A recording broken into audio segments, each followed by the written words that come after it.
Sa ngayon po, bagamat marami tayong weather systems na nakakaapekto sa ating bansa, asahan naman over this undas weekend ang generally fair weather conditions. So ibig sabihin, bahagyang maulap ang kalangitan sa maraming lugar at minsan nagpapakita naman ng haring araw. Subalit pagsapit ng hapon hanggang gabi, andyan pa rin ang mga isolated lamang ng mga pagulan at mga pagkidlat, pagkulog. Sa ngayon po sa may Southern Luzon, Visayas and Mindanao, andyan ang Intertropical Convergence Zone o yung ITCZ. Banggaan po yan ng hangin from the northern and southern hemispheres.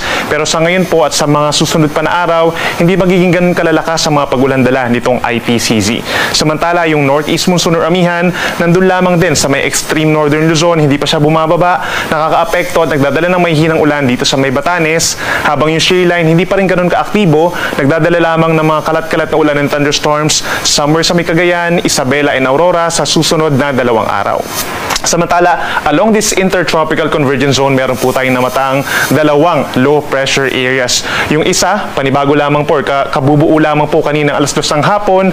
As of 10 or as of 3 in the afternoon ay nasa 160 kilometers west-southwest po ito ng Coron, Palawan. Hindi naman siya inaasahan na magiging isang bagyo at papalayo ng ating kalupaan. Nagdadala pa rin ng mga pag-ulan overnight dito sa may Palawan.